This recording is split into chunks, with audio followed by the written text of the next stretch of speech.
This horse has survived by being vigilant, and we don't want to take that away from him.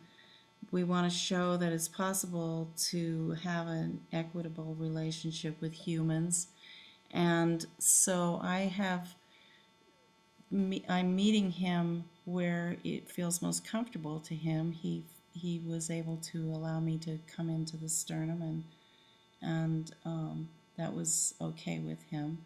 So it's all going to be kind of an exploration here of what is acceptable to him, and I'm not going to that obviously the rump was not acceptable to him at this point. He doesn't know me that well, and feels not comfortable with that. So we're going to see if maybe a hand on the rump or maybe the tail, gently feeling the tail and feeling the movement in the vertebra at the top of the tail, how that is for him.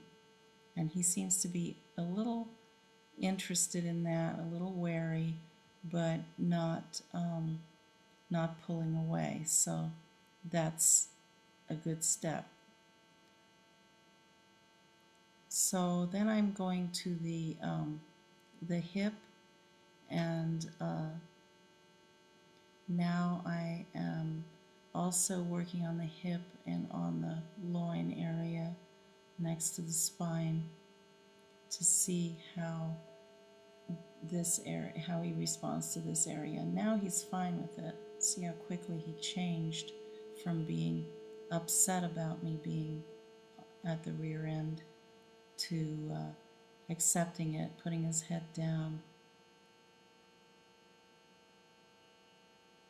And now I've asked the owner to walk him out because it's very hard for horses to receive body work and just stand there for a long period of time. So I like to give him an opportunity to walk out. And here I'm going to work and see if he would like to lower his head. He's pretty high-headed, and obviously no, that's not okay. The first introduction to raising his head is not okay with him. And so we will now walk him out again and let him relax from that.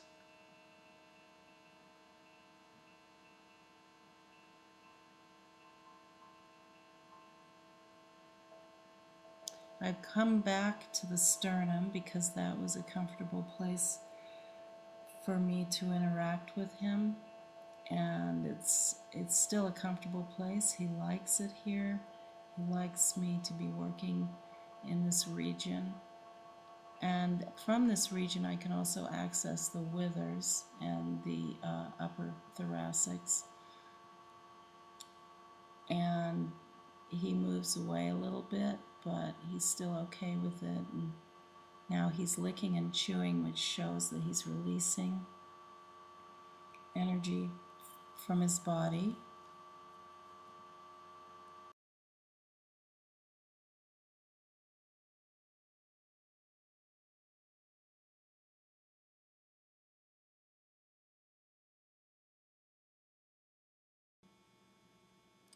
Kodi hasn't had very much riding experience, and so we don't know what it has been like for him in the past. So we want to make sure that he is comfortable through the rib cage and the heart girth areas when the rider first starts riding him. I'm working on the withers, and if you notice in the past I was working on the withers as well. Here he released very nicely and is licking and chewing. When I worked on the withers before, I approached them from the sternum because at that point he was not able to receive the work so directly in the withers. So obviously it was not a place to begin. In this picture here I am working on the neck, the vertebra in the neck, and one of the lower vertebra, cervical vertebra, and he's still holding his head rather high, as you can see, and on the other side I'll work in the same location on the other side of him. This is also a neck.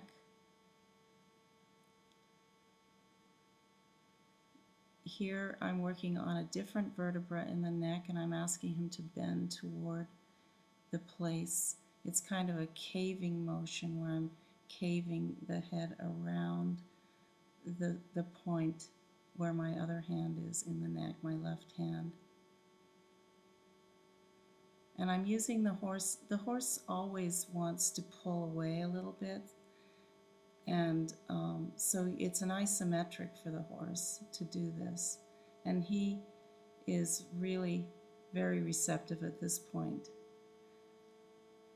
Now I'm working on the atlas and the occiput, the top of the cervical vertebra, and he is very, very supple in this region now. I usually work on the rest of the cervical vertebra before approaching the first and second, because it's much easier for the horse to release further down first, and then we go to the top ones.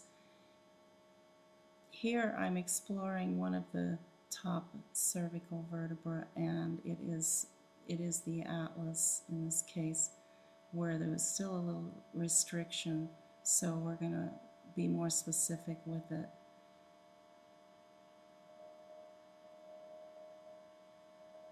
And there's another one next to it that I'm going to work on next.